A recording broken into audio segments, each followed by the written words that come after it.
Thanks for checking out Nuts and Bolts with Tone, and welcome to TTS. In this series, we're going to talk about a expensive tool that you bought that maybe you thought was useless, or I have a different spin on that, and also a cheaper tool that turned out to be really awesome. So my tool that I wish I hadn't have bought is my Snap-on coolant pressure tester.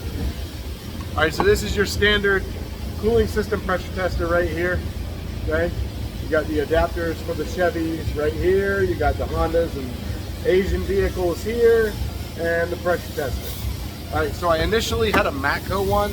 I had it for years, and then it just took forever to pump up, and I got rid of it, and I bought a Snap-on one. So this thing is $285. So now there's all these different cooling system pressure testers that they're not that style. They come in a big case and they have a whole bunch of different adapters. So one guy I worked with, he bought a big case, bought a whole bunch of adapters, and then bought an additional case with more adapters. Pretty much covers most vehicles that you'll want to work with. Now the reason that this right here, the reason that this is worthless to me is I had a Mercedes that I needed to test cooling system on, and I needed to buy an adapter for it. Well, that adapter cost $50 for one adapter. I've used it twice.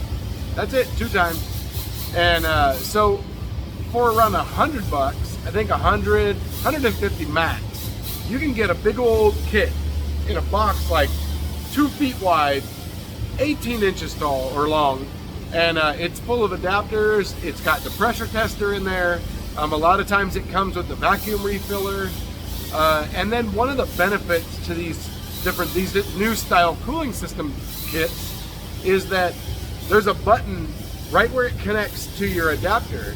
There's a button that you can push that will release the pressure. So if you try to do that with one of these, let's say you bring one in and you pressure test it and there's no leak, and now you got to try to, now you got to look for the leak. Now you got to, now you're going to look at the vehicle. Well, the only way to release the pressure is to turn the thing, and it releases it by spraying out. And then you have coolant everywhere. It makes a big mess. So it's a pain. But these new style testers, you push that little button and it doesn't blow coolant everywhere.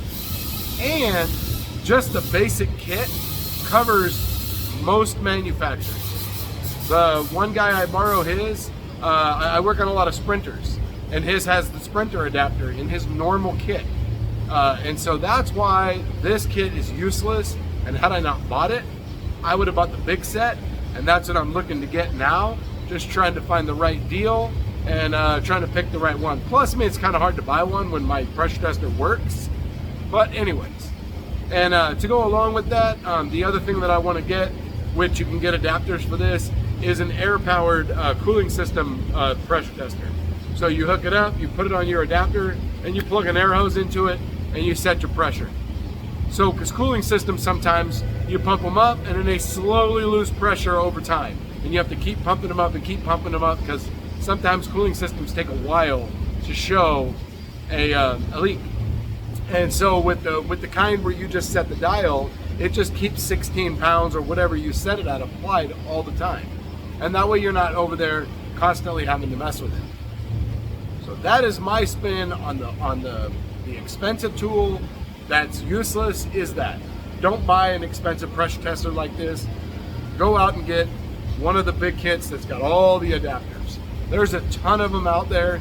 Astro, there's a whole bunch of different brands, and they range from $100 to I think $150, and then you can get an additional kit that has most of the adapters. Now my cheap tool that turns out to be really, really awesome is this.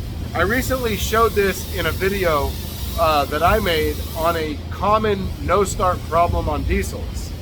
And the common no-start problem is, so most common rail diesels, they operate on a single fuel rail, or if it's a V8, if it's a Duramax, it's a V8, Sprinter, single fuel rail, unless it's a V6. But anyways, even with 2 fuel rails, you only have this much fuel in the rail. Like, there's literally no fuel at all whatsoever. So all it takes is for the slightest leak, and it's not starting.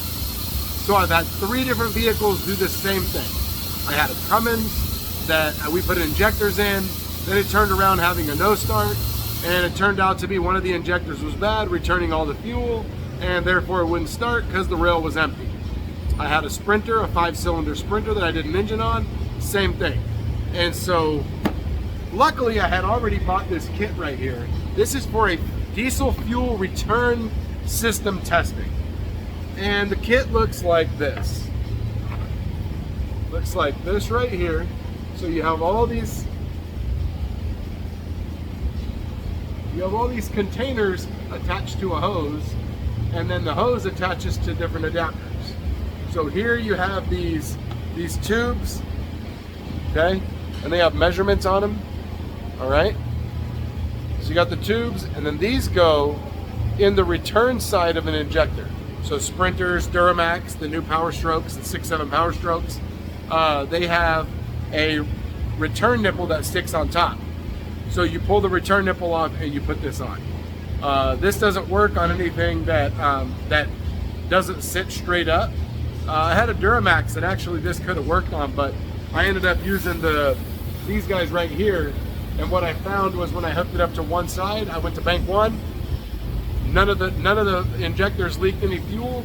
Then when I went to bank 2, or no, I'm sorry, vice versa. I checked bank 2, which was the driver's side, had no problem. Went to bank 1, which is the passenger side, and number 1 cylinder, when you try to crank it over, all the fuel came out and went into the bottle, indicating that the return side was bad, and it was returning all the fuel.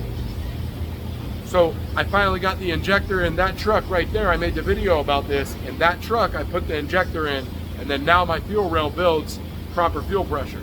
Unfortunately, a whole bunch of mechanics have worked on it, so every time I go to crank it, another fuel leak pops up. Fuel lines all over the place leaking, and then now it doesn't start because it's got, I don't know, a bad ignition switch or something that doesn't even crank. So I'm in the middle of diagging that. But anyways, these little bottles help me with that. The Sprinter, since the injector sticks straight up, you pop all the return lines out and you put these in. And with the one I had when I turned the key on, the number 3 injector, I think, filled this tube all the way up to the top with the key on, indicating that it was bad. So this thing here, you would think to yourself, you know, God, for a toolkit like that, to do that kind of work and do that kind of job, you know, it must be pretty expensive. But it actually wasn't.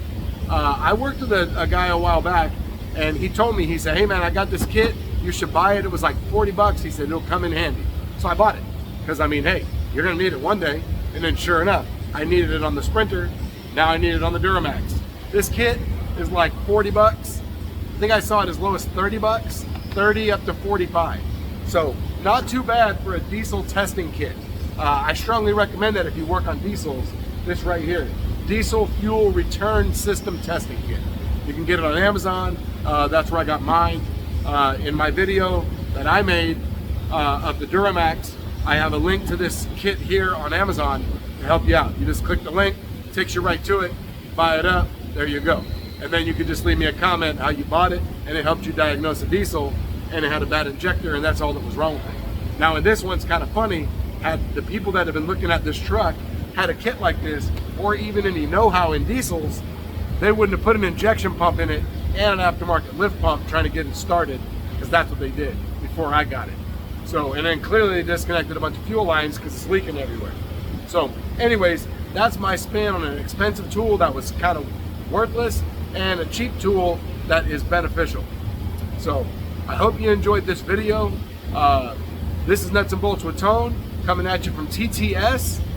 We have more videos coming up in the series, and we all have our own spin on what we think is worth it and what we think is worthless, as we have a whole bunch of different techs. We have one that works on forklifts, we have a fleet guy that works on buses, we have another guy that works on everything, probably even works on backpacked gas-powered air blowers. We have everything. Heavy-duty truck semi-mechanics, we got it all. So anyways, thanks for checking out the video. Hope you enjoyed it. Check out the rest of the videos on TTS. Also check out all of our individual channels. We have some really good content. So we'll see you next time.